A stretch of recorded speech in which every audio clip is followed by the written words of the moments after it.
রাস উৎসব মানেই আনন্দ, ভক্তি আর সামাজিক উদ্যোগের মেলবন্ধন। প্রতি বছরের মতো এবারও পূর্বস্থলী ১ নম্বর ব্লকের জাহাননগর পঞ্চায়েতের মাধাইপুরে রাস পূর্ণিমা উপলক্ষে অনুষ্ঠিত হল শীতবস্ত্র ও ধুতি বিতরণ। তবে এবার ছিল এক অভিনব সংযোজন। প্রাক্তন পঞ্চায়েত প্রধান সুভাষ ঘোষ ও তার মা তীর্থবালা ঘোষের উদ্যোগে বয়স্কদের হাতে তুলে দেওয়া হলো শ্রীকৃষ্ণ ও চৈতন্যদেবের মূর্তি। কিন্তু কেন এই মূর্তিদান? সুভাষবাবু জানান, জীবনের শেষ প্রান্তে যখন রক্তের তেজ কমে আসে, তখন মানুষ সর্বদম্ভ, অর্থ, ক্ষমতা ভুলে একমাত্র ভরসা খোঁজে শ্রীকৃষ্ণের নামেই। তাই বৃদ্ধদের হাতে শ্রীকৃষ্ণ মূর্তি তুলে দিয়ে আমরা সেই আশ্রয়ের প্রতীকী দান করলাম। গত ১০ বছর ধরে মার অনুপ্রেরণায় সুভাষ ঘোষ নিয়মিতভাবে এমন মানবিক কর্মসূচি পালন করে আসছেন। মঙ্গলবার সন্ধ্যায় আনুষ্ঠানিক এই অনুষ্ঠানে উপস্থিত হয়েছিলেন স্থানীয় বাসিন্দারা, আত্মীয় পরিজন ও পাড়ার প্রতিবেশীরা। শীতের আগেই নতুন শীতবস্ত্র, ধুতি আর কৃষ্ণ মূর্তি পেয়ে হাসি মুখ ফুটেছে এলাকার বয়স্কদের। ভক্তি, মানবতা আর ভালোবাসা মিশলে এ যেন এক অন্যরকম রাস পূর্ণিমা। সেখানে আজকে শীতবস্ত্র বিতরণ হলো। শীতবস্ত্র বিতরণ করার মূল উদ্যোক্তা ছিল সুভাষ ঘোষ।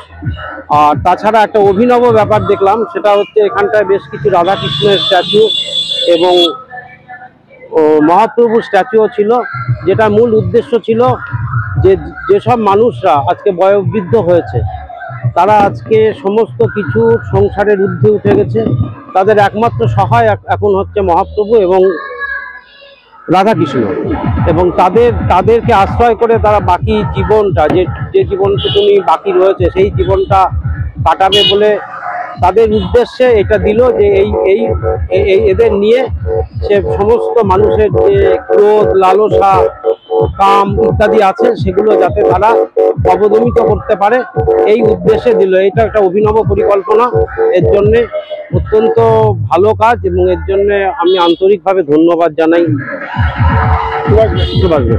কি নাম আপনার? আমার নাম দীপঙ্কর চন্দ্র। আমার ভাই সম্পর্কে সুভাষ ঘোষ এই বস্ত্র বিতরণের পরিকল্পনা নিয়েছেন, এবং এখানে বেশ 100 খানিক লোককে বস্ত্র বিতরণ করা হয়েছে, শীত বস্ত্র।